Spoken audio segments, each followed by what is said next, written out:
difficult is the APMP foundation exam?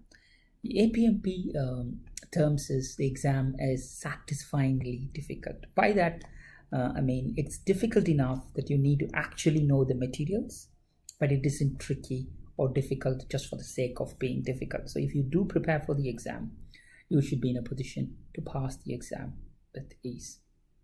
But don't just come blindly and take the exam just because you have experience, because APMP exam is about the best practices in the industry. So what you have been doing at work not necessarily might follow the best practice rules. So if you follow the course materials and if you take the sample papers, then if you prepare with an ATO, you will have 100% chance to pass the exam.